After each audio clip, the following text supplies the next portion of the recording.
down again and again to be kind of not really the type activity we do as humans to one another, right? So I don't tell you the same thing again and again and again and again until you can repeat it back perfectly, right? That's kind of at least maybe outside of the toddler environment, that's kind of like a very non-human way of interacting with somebody else, right? But yet, right, we can agree maybe there's a place for that, and who better to do that than the machine, right? And then you kind of have this human component alongside that. Right. So, I mean, in previous podcasts, we talked about resistance, right? As far as like one example we've talked about before is today you may have the technology for autonomous vehicles, but for you to then create a completely autonomous vehicle, you run into the resistance of people owning their own cars, highways and things like that built for human operators, crosswalks, things like that, right?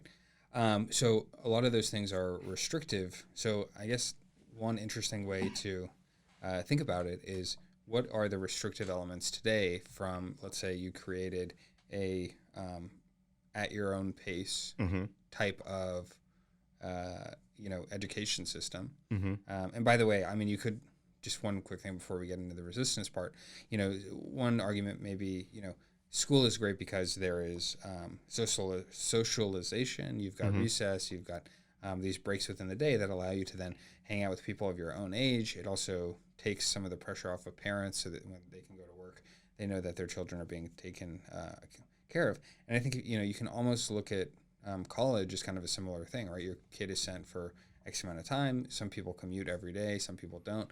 Some people live there in dorms, whatever. I mean, there's so many different ways that you could, I guess, still create a social environments where people can do the different things, learn in the ways that they want to learn without all being on the same timeline, right? But let's talk about the resistors here that you would run into, I guess, if you were to completely upend the way the education system works, as far as there being less one-on-one teaching and more so of a support system. And I mean, I think the biggest resistors are going to be obviously the people who hold the most power in the space, right? And I think the only way that actually changes is if you have a certifier that is held to a same or similar standard. Like for instance, right, if you go to any university, that university is essentially, they are the marker of certification that you actually completed this amount of education, right? So, you could have 5 people, or so you could have one person read a book within a class and get credit for it, right? Versus somebody who will maybe watch that online class for free, but the difference is the person who learned it at home doesn't have that certification at the completion of that education. So, I think if there was a system that would allow you to then certify your understanding in the same way, but obviously the biggest issue there is, in one, you're watching a free video, right? That you're not paying any money to the creator of that video, versus the education system where if you are a part of that class, you're on the roll call, right? You're paying a substantial amount of money in order to be there, right? So there's got to be a way that you could work with those institutions to then create a secondary system where, hey, your class size is limited to, let's say, 100, right? But if you allow this class to then be accredited and viewed to other people, maybe you would charge a tenth of the price, but you would open up your classroom, right, on a digital landscape to essentially unlimited. But let me ask a question about that, because going back to Bryan, he actually highlights what I've actually found to be the case, and he kind of puts together this thought example of, if you got to have a choice between a Harvard education and no diploma, right, or a diploma and no Harvard education, what would you choose, right? And his argument is the fact that both at kind of a textbook and a classroom, and we also have, through, I believe it's Coursera, at really no money down, right? You can take online classes from Stanford and MIT, and submit homework, and even in some instances have that homework graded, right? The one thing that you miss, though, right, is that final credentialization for really having done that work, right? So the world is perhaps now more than ever. I mean, we all walk around with the largest encyclopedia ever known in the history of our existence, is translated into maybe 70 different languages, right? But the question becomes is, it isn't that knowledge isn't accessible, right? It is the value add of that credentialization and signaling, right? To others, right? That yield those results, right? And those results, again, largely being as defined within both economic success in terms of a better salary at work, right? But also in a different degree, societal success, right? Meaning that if you go to a future spouse and say something to the effect that I spent the last 4 or 5 years at university, I never got a degree, right? But I really expanded my understanding of the world. That may, for all these reasons, be deemed to be rather unimpressive, right? In a greater kind of both a marriage marketplace, right, and or potential job interview scenario, right? Right. And I think the issue here is, like you said, if you did the work but you didn't get the certification, right, that becomes the, I think, inherent issue, right? Because you can have someone who's just as intelligent, which is what that certification represents, is that their intelligence is kind of certified, right?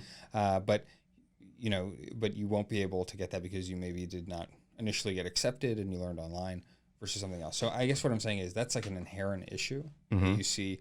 And also, I mean, to be fair, free education classes and things like that came, that was only democratized with the internet, right? Which these universities existed before. And so now that the day of the internet, we were able to then record those, that information, right? So it's almost like, what is a way that you could solve the accreditation issue where you have if you think about when somebody's sitting in a classroom, they're absorbing information, they have the ability to ask questions, right? That is, the ability to ask questions, could be done in a live feed where it's submitted and then, right? But let's say you wanted to remove that issue, right? And instead you wanted to record the lecture one time, right? And then you set up essentially office hours that could be 24 hours, right? You could essentially create call centers of teachers or people who understand that curriculum and have them all over the world, right? So let's say you're up late at 3 a.m. and you're working through some stuff and you have a question that only someone with the knowledge of the lecture could address. You could have a call center on the other side of the world with those people with that same credential or information to then answer that.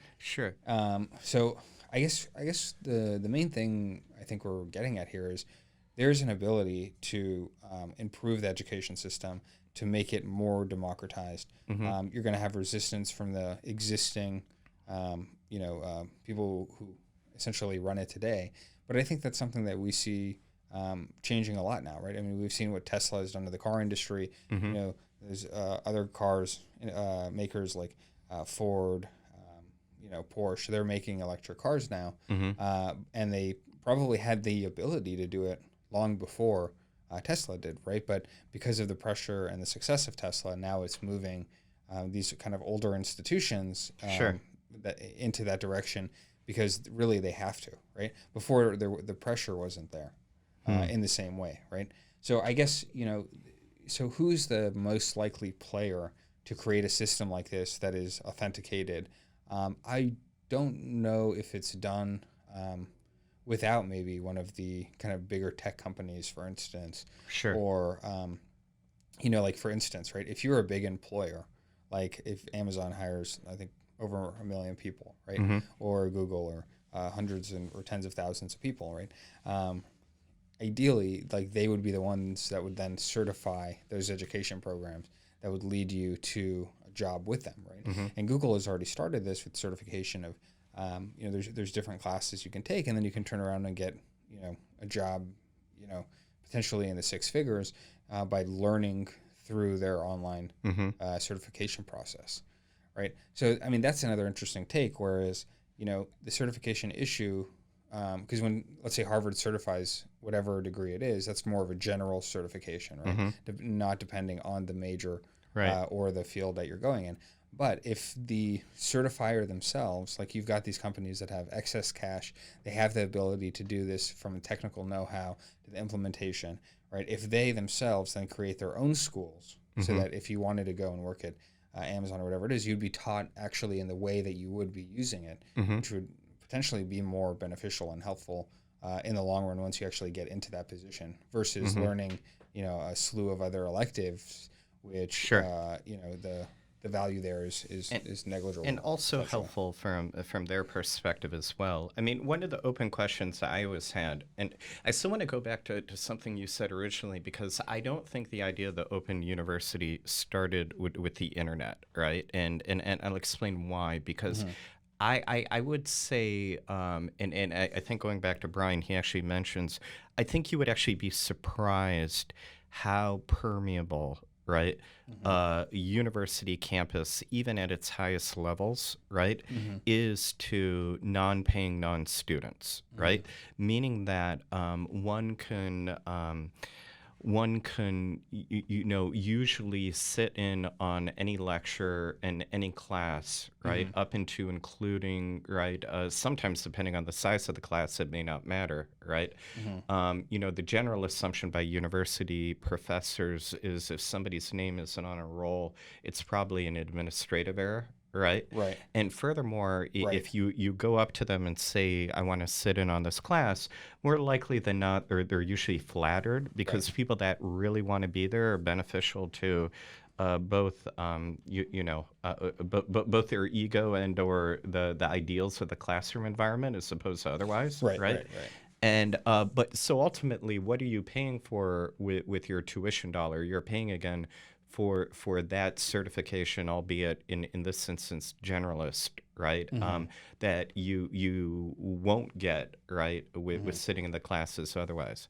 To your point about doing the online courses, whether it be 6 to 8 weeks through like Google U or something like that, right? Those things always seem pretty intriguing to me, insofar as there's always a lot of language in which the completion of said course doesn't necessarily guarantee employment, et cetera, and that is there. But I would actually be interested to know, if you take such a course, again, designed very much for training in a particular skill set, right? That they want or need, right? Perhaps even in the fields of AI, because there's such a shortage of machine learning AI programmers, right? What do you think the actual placement rate is, right? Even at said company or comparable companies? I don't have the statistic on that, but I'd be curious what you think it is. Yeah, well, I mean, I think if, let's say Google is writing a education program to hire somebody, I mean, there's a pretty deep incentive to make the person who finishes that course actually have what it takes to perform in that job, which, I think that's a good thing, right? That's also kind of an interesting question about the current system, right? It's, you have people that go to school and, they eventually, like, the goal is for that person typically to have a career or have some kind of way to kind of fit within society where they can be self-sustaining, right? So, but to what, like, it's interesting because you'll see some coding camps that, in New York or in different areas where it's free to join, to go to school there, but you have to give, I think, 10% of your, first year's paycheck to them. Sure. Which, let's say, for instance, it's a 6-week program or whatever, and then you make $100,000 your first year, you pay them $10,000. That's good. But the beauty there is that, and I think this would be a great system, is, you're de-risking it for the person, and so anyone can then join, right, without having the capital to do it. But then you are also believe in your product so much Sure. that you, in fact, it won't work unless the people that you're teaching actually It's an do their interesting work. model, Yeah, right? yeah. Including up into beyond the classroom, meaning that if my payment structure is really about you getting a job, right, and a job at max, salary kind of coming out of that, right? Because I'm going to make my 10%, it's quite interesting, right? Right. I mean, if you do that for a job that will only pay 30,000, Yeah. 3,000 may not be Yeah. enough for the model to be economic. Sure. But I think you could have a different range of engagement, right? Sure. If I know somebody is going to pay 1 to 2 years, 10% of the first or second year Mm-hmm. of their job, then maybe they get more bespoke resources or Yeah. on-hands Sure. resources, right? Like you actually meet with an instructor Mm-hmm. versus if you're going to go in a line of work that is lower paying, that everything you get is digital, Yeah. right? So you're essentially paying, let's say that 3,000, 10% of 30,000 a year to get a series of certifications based on online courses. And I think that's a way to actually scale it, because right Yeah. now what you have is you have almost an equal representation of well, I'm sure that does happen as far as how many teachers or students are in the room, right? Like you may have some degrees that have more people, so that's why the class sizes are larger. Yeah. But I think there's a lot of fine tuning here. I just I guess what I'm trying to figure out or just think through is, well, how do you create an incentive system too or how do you make it important enough that you're able to actually get these things implemented, that people can learn more efficiently, and also, I mean, another question is like the topics in which we're taught. Like in high school, why are you not why can't you learn to balance a checkbook Sure. or how to create a resume Yeah. or certain things like that, right? Which you would say are probably Yeah. more valuable Yeah. and Yeah. more limiting, right? Yeah. And maybe on that, because we are halfway through, and this is gradient proof, we should actually introduce the drink for this episode. And what we're drinking today is Michter's Straight Rye, right? This actually comes to us from Kentucky, although it was originally founded 1753 at the Baumburger's Distillery, right? Which is located in Pennsylvania, right? And what was kind of interesting in 1753, John and Michael Schenck, right, who were Swiss Mennonite farmers, began, which is largely credited of being kind of the first distilling process for a rye whiskey, right, here in the United States, right? Now, the particularly distillery, I believe, continued to operate until 1989, when it was closed, right? And then, although Michter's itself had kind of moved out several years earlier, right? This is where it kind of comes from. And then just a quick description of it is 84.8% proof, 42.4 on the alcohol side. There are for tasting notes, it's a bit spicy with peppery notes of citrus, butterscotch, and oak, right? And uses American white oak barrels in kind of fire charred American white oak barrels in their storage and distilling process.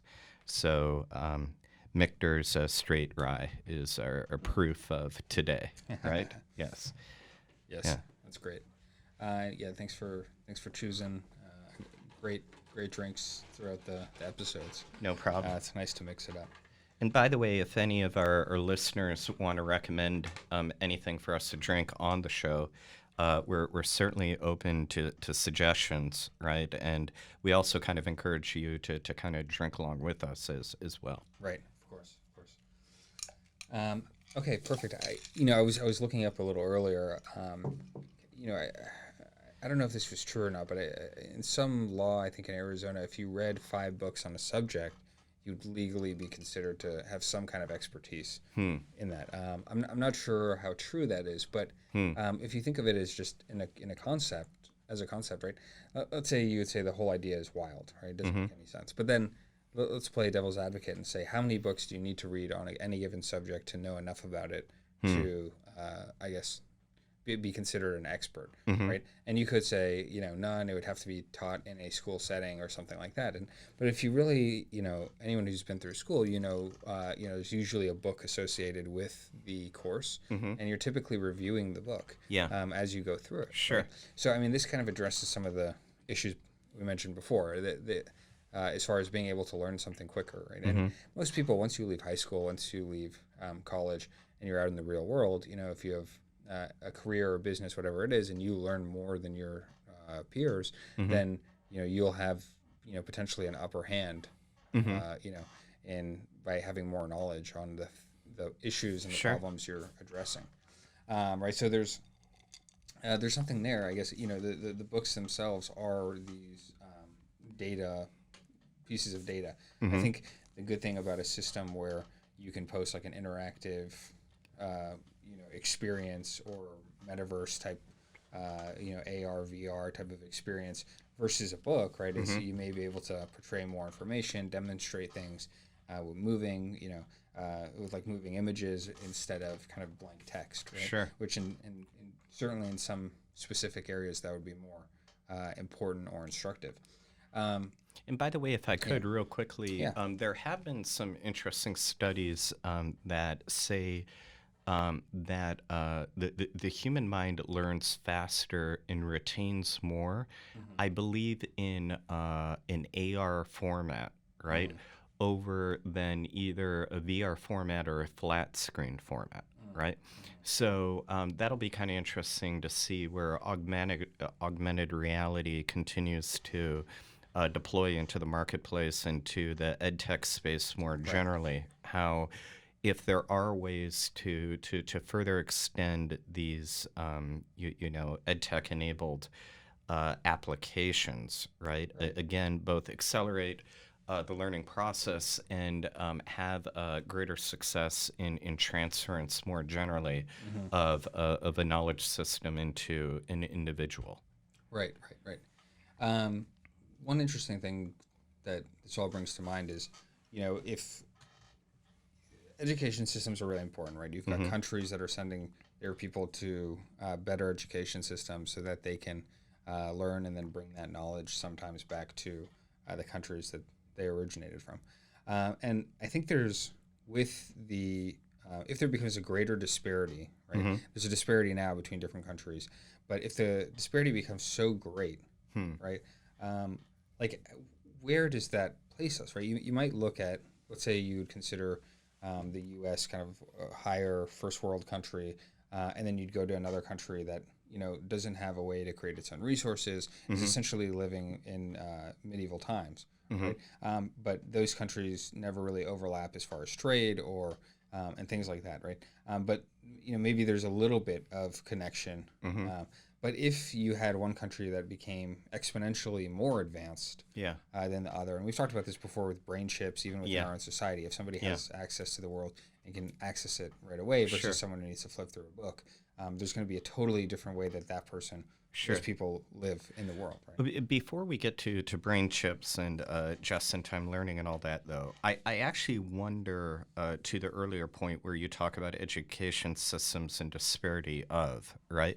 Because I certainly think within our lifetime, it appears as if it's actually gone in the other direction, where there's been more or less of a flattening out, right?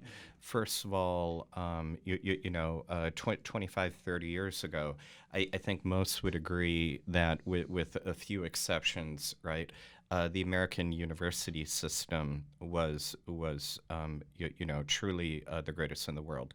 But what we have kind of seen over time is not necessarily a decline in the American university as such, but throughout, whether it be the Commonwealth countries, right, we've seen a significant uptick in their own tertiary education, right? We've seen the developing world, particularly China and India, through the global university rankings, right, make particular, relative progress, right, against mainstays, if you will, right? And then again with the technological availability more generally, right? I I I'm almost a little suspect of in the year 2022, right? That the best way to think about educational systems across the world is not anything other than flattening and flattening very, very quickly, right? If you will. Just a thought.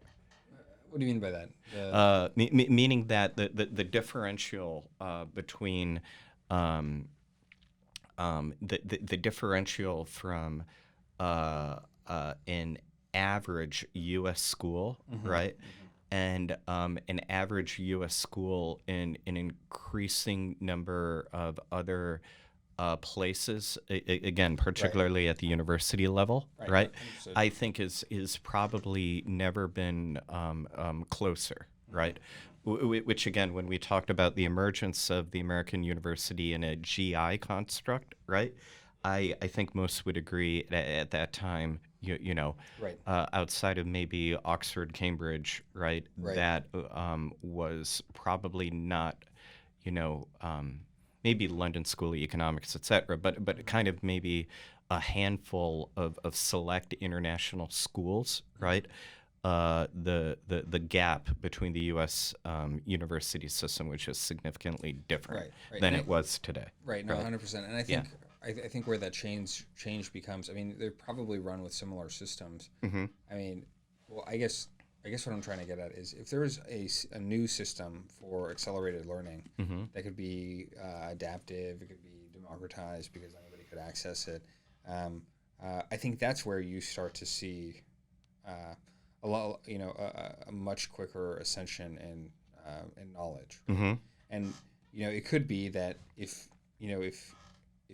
you're going to, you may not require some knowledge. Like, I guess it would be interesting to know how Mm-hmm. many hours of information would you need to consume to then be adequate in a certain Sure. position, right? So then you could almost, and then if you could learn that in your own pace or Yeah. more quickly or whatever, I think that's where you start to see a differentiation, right? Where you have, let's say, 18-year-olds learning on this accelerated Yeah. system as become doctors Mm-hmm. versus the process now, which takes about people finish around, it depends when you start, but let's say 30. Yeah. So you save those 12 years of Sure. education because you learned more quickly. You didn't have to take Yeah. some of these elective classes. Sure.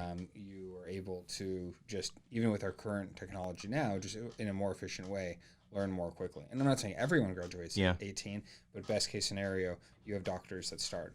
And a younger time. if I could offer, more than once, I've kind of sat in on the investment banking curriculum here in New York, or the Investment Banking Institute in particular.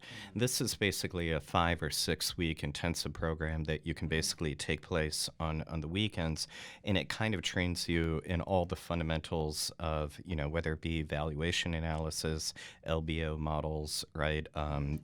Kind of putting together comps, thinking about total addressable market, everything you kind of need to know to be an investment banker.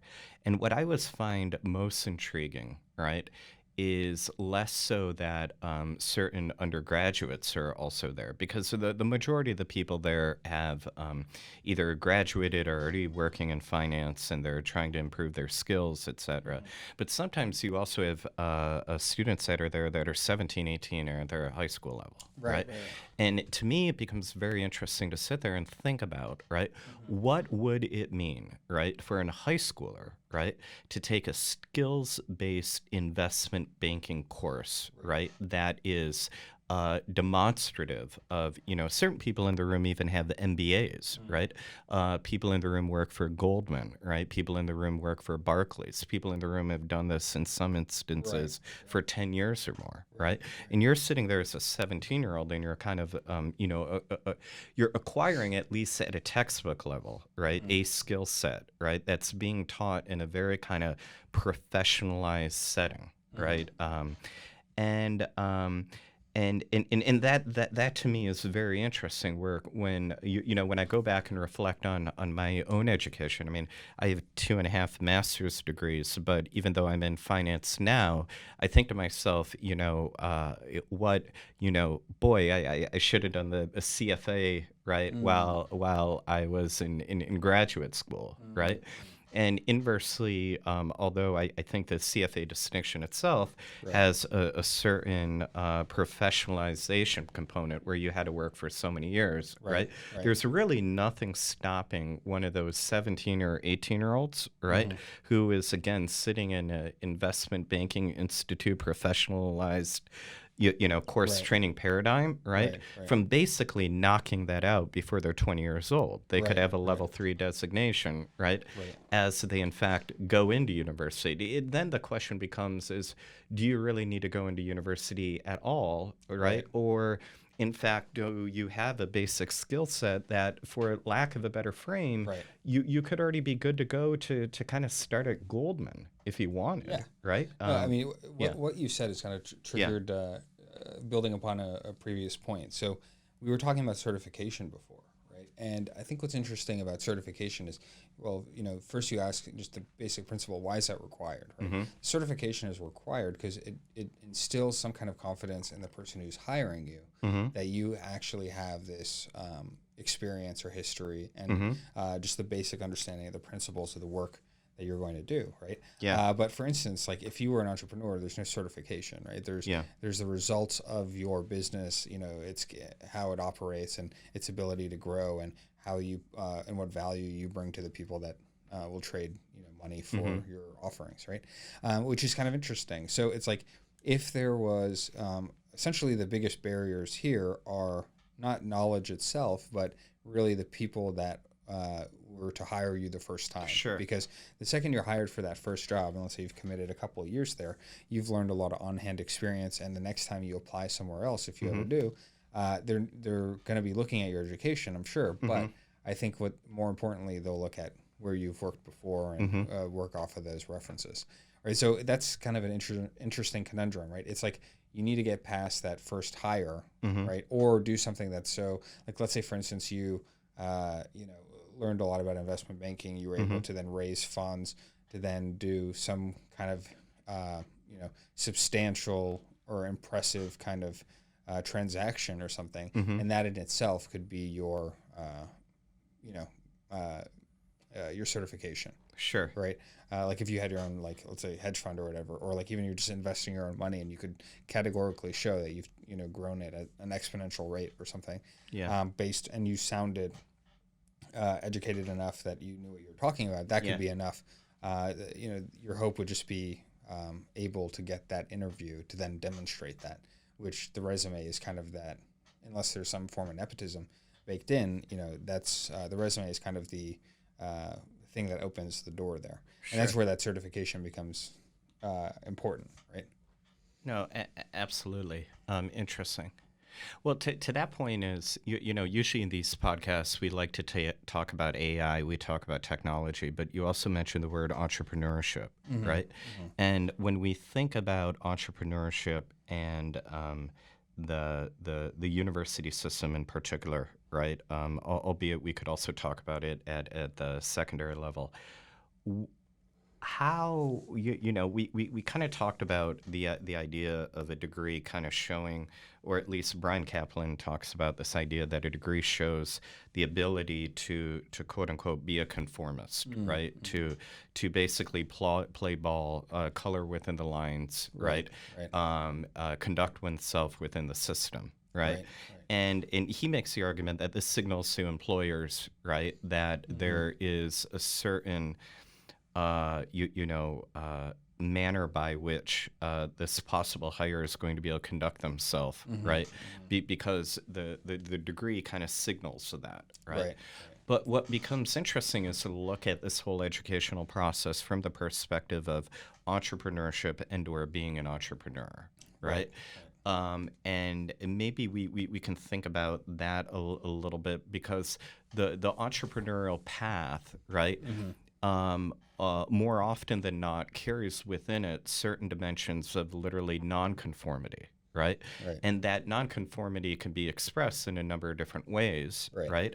But certainly it is, it's really that risk-adjusted or risk-abandoned way Mm-hmm. of stepping out of the lines, right? Right. Not necessarily staying within a lane, right? Right. And how does the present education system encourage or, quite frankly, discourage that thought process? Right.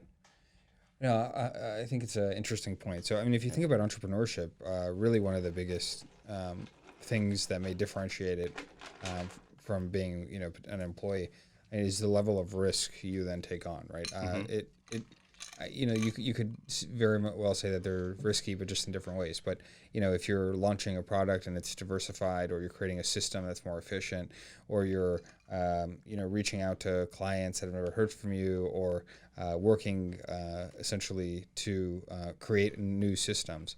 The interesting thing, though, about entrepreneurship is depending on the level of your business, you're going to be a completely different person, right? Mm-hmm. The person that has a lemonade stand. Is operating very different than an entrepreneur that has a company of 1,000 people, Mm-hmm. right? You could even say a company of 100 people versus 200 people is a completely different animal and requires a different level of, leadership, humanitarian aspects, things of that nature, Mm-hmm. right?